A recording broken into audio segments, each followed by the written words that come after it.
مرحبا أهلا النوادي. Nah, ini terkait pengantar ya masalah biografi para ulama. Al-Imam Ad-Darimi, nah beliau ini dinamakan Ad-Darimi nisbat kepada buyutnya ya, fahuwa bikasri ra, nisbah ila Darim bin Malik min Tamim. Ad-Darimi ini dinisbatkan kepada Darim bin Malik dari Bani Tamim. Ismuhu, nama aslinya itu Abdullah ibn Abdurrahman. Beliau lahir tahun 181 Hijriah. Di waktu beliau lahir di tahun yang sama wafat satu tokoh ulama bernama Ibnu Mubarak. Ya, sebagaimana yang beliau katakan, ulidtu fi sanati mata Ibnu Mubarak. Saya dilahirkan di tahun wafatnya Ibnu Mubarak. Ibnu Mubarak lahir 118 Hijriah. Wafat 181 Hijriah. Al-Imam Ad-Darimi lahirnya 181 Hijriah, bertepatan dengan tahun wafatnya Abdullah ibn Mubarak. Beliau lahir di Samarkand. Samarkand itu wilayah Uzbekistan. Samarkand. Dilahirkan di kota tersebut, kemudian wafat tahun 255 Hijriah di Oman ya, negara Oman sekarang. Masqat nama tempatnya. Di situ beliau wafat. Dan beliau wafat itu luar biasa, wafat di Yaumi Tarwiyah. Kemudian dikuburkan di Yaumi Arafah. Dan harinya hari Jumat. Ya. Itu wafatnya beliau. Beliau selain sebagai ulama ahli hadis, memiliki beberapa kitab hadis seperti Sunan Ad-Darimi, juga ada kitab Musnad Ad-Darimi, juga ada kitab Al-Jami' As-Sahih karya beliau. Beliau juga dikenal sebagai mufassir, ya, ahli tafsir Al-Quran, yang dimana beliau menulis juga tentang tafsir Al-Quran, dan dikenal juga sebagai Al-Faqih, seorang yang ahli fikih. Biasanya di wilayah Uzbekistan itu mayoritas mazhab Hanafi ya, apalagi di wilayah Samarkand ya, itu kebanyakan mereka mazhab Hanafi. Al-Imam Ad-Darimi ini diakui oleh para ulama sebagai hafizud dunya ya, ulama yang sudah menghafal hadis minimal 100.000 hadis Nabi Muhammad SAW. Dikatakan oleh para ulama, huffazud dunya arba'atun, para hafiz yang ada di dunia ini 4 orang yang dimaksud di zaman mereka. Yang pertama Abu Zur'ah Birai. Abu Zur'ah di Rai masuk wilayah Iran. Yang kedua Muslim bin Naisabur, Imam Muslim di kota Naisabur. Yang ketiga Abdullah ibn Abdurrahman Ad-Darimi di Samarkand, yaitu Imam Darimi di Samarkand. Dan yang keempat Al-Imam Muhammad bin Ismail Al-Bukhari, Imam Bukhari di Bukhara di Uzbekistan. Ini terkenal sebagai hafiznya para ulama hadis di zaman tersebut. Jadi kalau hafiz itu mereka hafal isi hadis dan sanad. Itu minimal 100.000 hadis Rasul SAW. Man hafidha mi'ata alfi hadithin matnan wa isnadah, dihafal 100.000 hadis matan dan sanad, maka diberikan gelar al-hafiz. Kemudian beliau juga punya kelebihan, dikatakan oleh Syekh Abdullah bin Namir, Ghalabana Abdullah bin Abdurrahman bil hifdzi wal wara'. Kami dikalahkan oleh Imam Ad-Darimi dari sisi hafalan yang kuat dan sifat waro. Sifat waro itu memiliki 2 sifat utama ya. Yang pertama tarku kulli syubhah. Semua yang syubhat itu ditinggalkan. Belum jelas status hukumnya ini apa, halalkah atau haram, tapi dia memilih untuk menghindari itu. Itu namanya waro. Yang kedua, tarku kulli ma la ya'ni, meninggalkan semua yang tidak bermanfaat. Hal-hal yang tidak bermanfaat ditinggalkan. Itu dikatakan sifat waro. Versinya Al-Imam Ibrahim bin Adham, ya, Sufi Kabir, abad 1 Hijriah. Kemudian Imam Ad-Darimi ini juga diakui sebagai ulama yang ahli tafsir, ahli fikih, dan dikatakan oleh para ulama seperti Al-Imam Abdurrahman Ibn Abi Hatim, beliau punya ayah ulama hadis namanya Imam Abu Hatim Ar-Razi, itu pernah menulis hadis Nabi 1 juta hadis, tulisan tangan, ya, sampai tangan ini luka, ya, 1 juta hadis ditulis dengan tangan.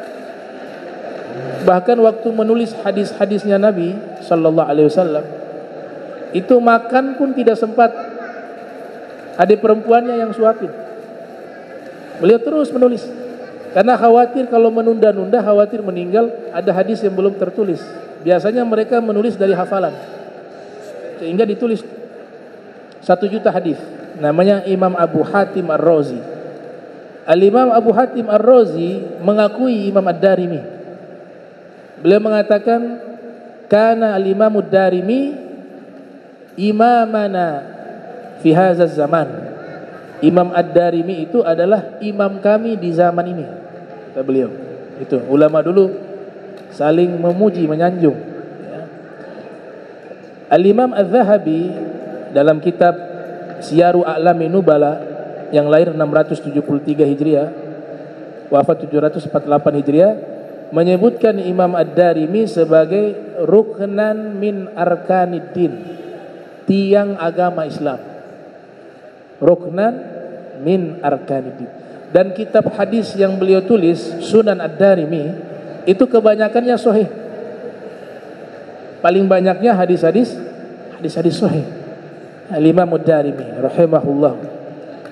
Imam Az-Zahabi mengatakan beliau sebagai Al-Imamul Hafiz, seorang imam dan seorang penghafal hadis Nabi.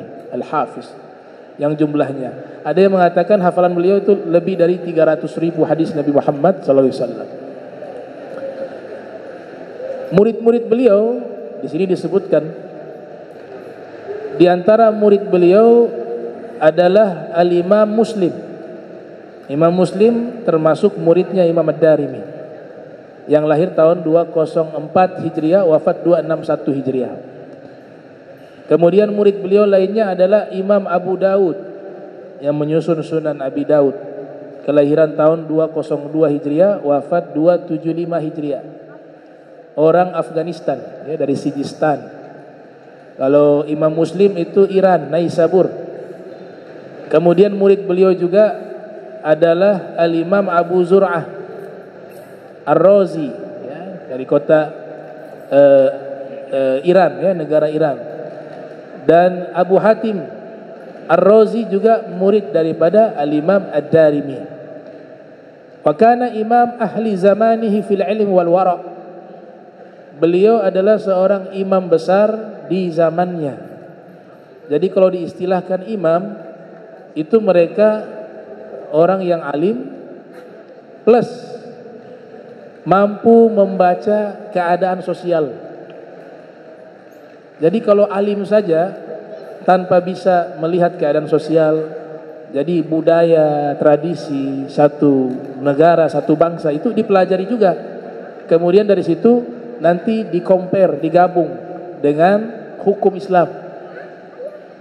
Orang yang sudah mampu seperti itu disebut imam.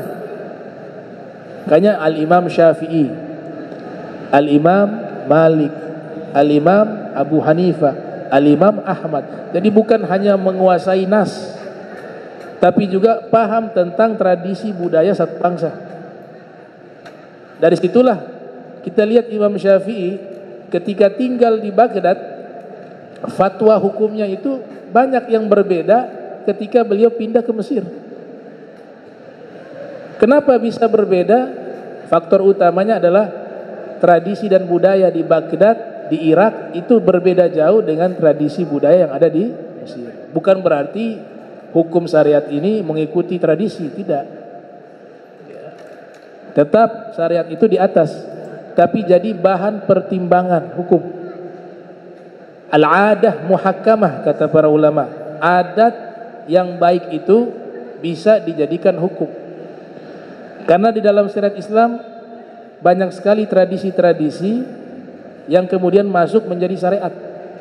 Sebut saja masalah apa? Akikah. Anak lahir ya, kita adakan an-nasik. Ulama sebut dengan an-nasik, al-aqiqah, al-dhabihah.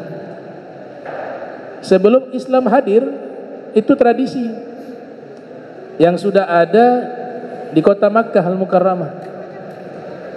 Akan tetapi tradisi ini ada hal-hal yang menyimpang, yaitu anak yang tadi dilumuri dengan darah hewan yang disembelih.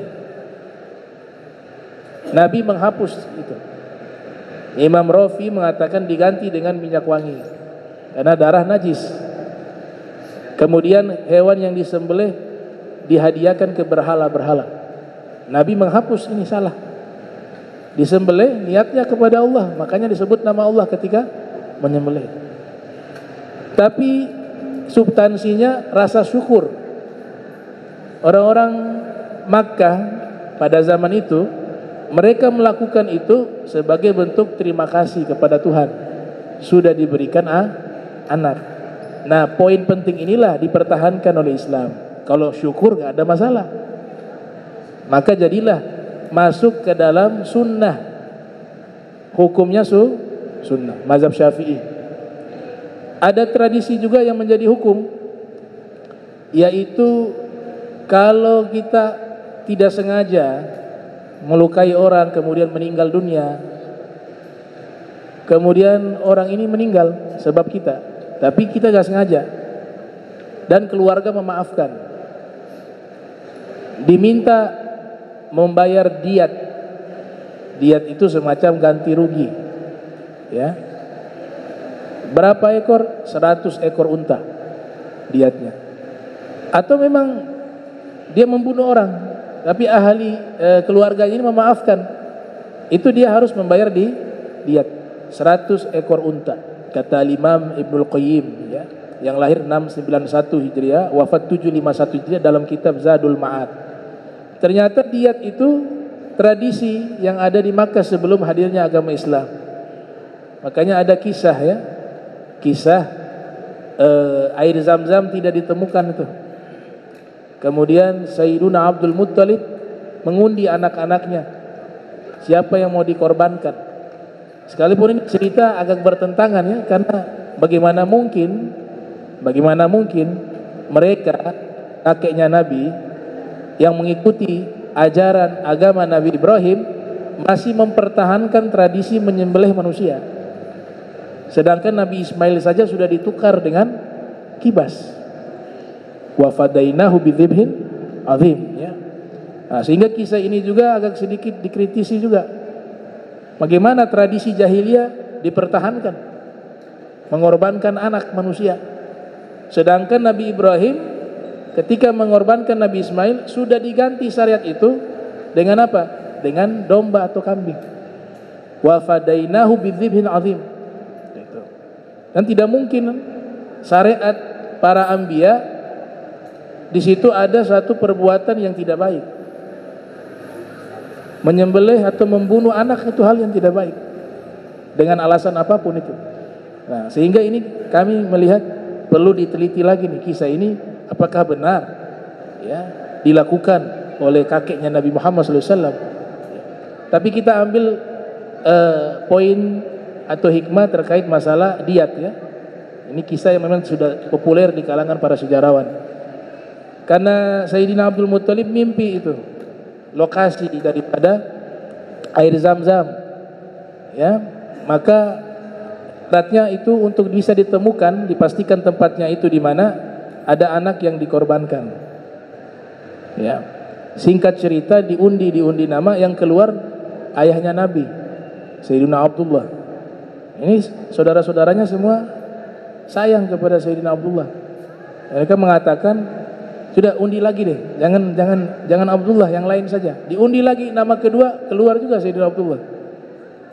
Sampai 3 kali. Ketika diundi ketiga kali nama beliau keluar, maka mereka mengusulkan, sudah kita tebus saja dengan 100 ekor unta untuk sebagai ganti daripada menyembelih Sayyidina Abdullah. Maka ditebuslah dengan 100 ekor unta. Nah, inilah menjadi hukum diat 100 ekor unta. Nah, Sayyidina Abdullah diceritakan oleh Imam Tha'labi itu dicintai oleh masyarakat Makkah.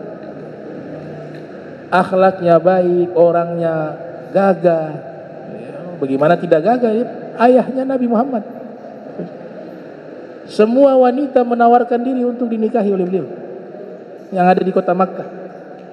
Tapi sudah dipilih pasangannya itu Sayyidah Aminah, wanita terbaik juga di zaman tersebut. Sudah dijodohkan. Waktu menikah Sayyidina Abdullah dengan Sayyidah Aminah, waktu menikah 500 wanita pingsan. 500 wanita pingsan di hari pernikahan Sayyidina Abdullah ibni Abdul Muttalib. Nah, ini manusia-manusia yang dipilih oleh Allah Subhanahu wa ta'ala. Kemudian Imam Ad-Darimi ini juga disebut sebagai seorang yang berilmu wara' hafizan dan juga memiliki banyak keramat para wali ya. Biasanya para aulia punya keramat. Kita ini ahli sunnah wal jamaah percaya keramat. Keramat itu ada. Tapi kita juga harus cerdas. Tidak semua cerita keramat itu benar. Sama seperti hadis. Ada hadis palsu, ada hadis hasan, ada hadis sahih, ada hadis dhaif. Cerita keramat-keramat juga kita lihat orangnya yang cerita siapa, sumbernya dari mana. Keramatnya bertentangan dengan syariat tidak. Itu bisa menjadi barometer ukuran keramat. Jadi tidak berarti semua keramat yang dikisahkan kepada kita terima mentah-mentah. Dan juga tidak boleh mengingkari seluruhnya. Kalau memang betul ada dari riwayat yang sahih, ya kita percaya. Yang tidak percaya keramat itu Mu'tazilah. Kelompok Mu'tazilah tidak percaya keramat para wali. Ini lagi ramai Mi'rajnya Fagil Muqaddam. Ya, 70 kali Mi'raj Fagil Muqaddam. Kebijakan ya, menyampaikan sesuatu harus lihat orangnya. Media sosial ini yang mendengar tidak semua orang yang faham tentang masalah-masalah semacam itu. Diibaratkan keramat para wali itu seperti putri raja yang harus disimpan. Dia hanya bisa ditunjukkan kepada orang-orang yang memang layak. Artinya keramat itu jangan diumbar-umbar. Apalagi isi keramatnya tidak mendatangkan manfaat dan tidak mampu dijangkau oleh akal manusia.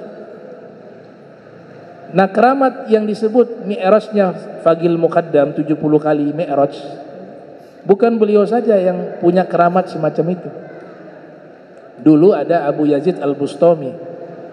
Itu juga keramatnya Mi'raj. Ya, Mi'raj disebutkan dalam kitab Tazkiratul Auliya. Dan yang dipahami di sini jangan samakan Mi'rajnya sama seperti Mi'rajnya Nabi Muhammad SAW. Istilah saja digunakan Mi'raj. Karena kesepakatan para ulama, puncak dari Mi'raj yaitu perjumpaan Nabi dengan Allah. Disepakati oleh para ulama, satu-satunya makhluk yang bisa berjumpa dengan Allah hanya Nabi Muhammad. Para nabi lain saja belum pernah. Nah, sehingga seandainya riwayat ini benar-benar sahih, maka kita harus memahami Mi'rajnya itu jangan disamakan dengan Mi'rajnya Nabi Muhammad SAW. Mereka punya Mi'raj yang berbeda. Karena derajat Nabi Muhammad diberikan Al-Isra wal Mi'raj itu khususnya hanya untuk Nabi Muhammad. Tidak bisa diberikan kepada yang lain. Karena nasnya dalam Al-Quran. Subhanalladzi asra bi'abdihi laila. Kemudian di surat An-Najm, di situ diceritakan tentang Mi'raj. Kemudian keramat para aulia Kalau yang bertentangan dengan syariat itu bukan keramat. Bukan keramat. Misalnya apa? Minum khamar. Nah, biasa kisah-kisah itu menyebutkan ketika minum khamar para wali berubah jadi susu. Ya, dia nggak bisa minum tuh khamar, melanggar syariat. Keramat nggak bisa. Keramat itu harus sesuai dengan syariat. Ada cerita dulu, ada seorang wali ya, Gus namanya, Gus Mik di Kediri. Ada minal auliya wassalihin. Ngajak santrinya waktu itu, lagi jalan satu tempat, tiba makan siang. Kata Gus Mik, baik kita makan, cari restoran. Lewat di satu restoran jual babi. Ya. Kata Gus Mik, kita makan di sini. Santri-santrinya meyakini beliau ini wali. Nah, ini mau tidak taat, kita tahu nih guru kita perintahkan nih, dan kita percaya guru kita ini wali. Tapi kalau taati juga, kita memakan sesuatu yang haram. Sudah, dia milih taat deh sama guru. Wali pasti makanan berubah jadi ikan mungkin ya, babi jadi ikan atau jadi daging kambing. Akhirnya turun tuh masuk ke restoran. Pesan, kata Gus Mik, pesan apa? Ini semua khinzir ini. Kata Gus Mik, saya pesan 1 porsi. Ya, santri ikut juga, saya juga 1 porsi. Pesan tuh babi, ya khinzir. Sudah masak itu makanan dihidangkan. Nah, kata Gus Mik, mulai sudah makan. Nah, dia mau makan ditampar sama Gus Mik. Ente bahalul mau makan ini? Ini kan Al-Quran sudah mengatakan haram. Tapi dalam cerita-cerita berubah jadi ya, yang haram itu jangan dipakai. Syariat nomor 1. Jangan taati guru yang mengajarkan sesuatu yang bertentangan dengan syariat. Itu guru palsu. Sekalipun itu bab keramat khusus untuk beliau, tapi untuk kita syariat nomor 1. Jadi beliau ingin menguji, karena ini santri ini percaya ini Gus Mik punya keramat. Dalam cerita-cerita beliau kan sering berdakwah di diskotik. Diskotik situ ngajak orang dakwah, ini orang jadi baik, begitu. Nah ini dakwah yang berisiko. Ya. Kalau memang orang ini tidak kuat, dia terbawa arus, lama-lama dia ikut di diskotik, bukan dakwah. Jadi tidak semua orang mampu melakukan dakwah semacam itu. Kita harus bisa melihat diri kita. Tapi orang yang berdakwah semacam itu zaman dulu ada banyak ya, dan magomnya memang lebih tinggi daripada orang yang berdakwah hanya di masjid, di pesantren, karena audiensnya memang orang-orang yang memang sudah siap menerima kebaikan. Tapi dia datangi tempat-tempat yang tidak baik, seperti cerita Abu Yazid Al-Bustami dalam kitab Al-Mawaid Usfuriyah. Abu Yazid Al-Bustami punya magom sangat tinggi ya, sampai Dr. Abdul Halim, mantan rektor Al-Azhar Mesir, menulis kitab biografi beliau, judulnya Sultanul Arifin. Ya, rajanya para aulia fi zamanih, di zamannya. Magom beliau itu diperlihatkan oleh Allah dalam mimpi, sudah paling tinggi udah. Ternyata beliau dalam hatinya menyatakan, oh berarti magom saya di zaman ini nggak ada lagi di atas saya.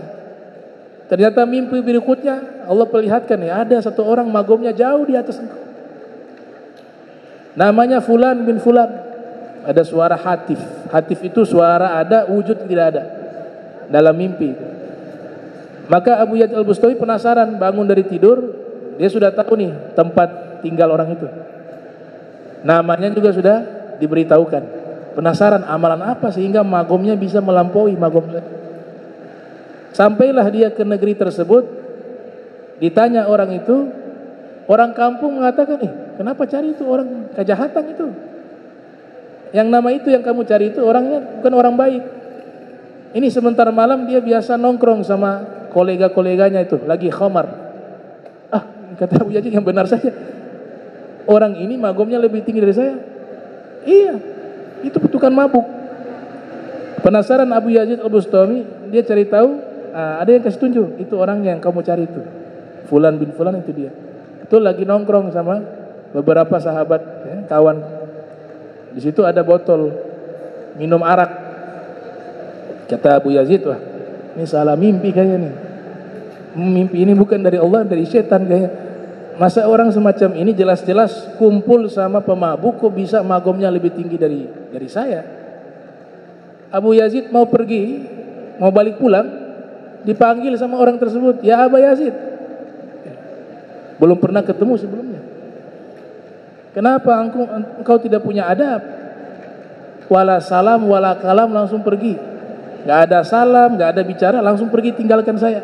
Kau kesini kan mau cari saya. Abu Yazid, wah berarti ini orang punya kelebihan ini.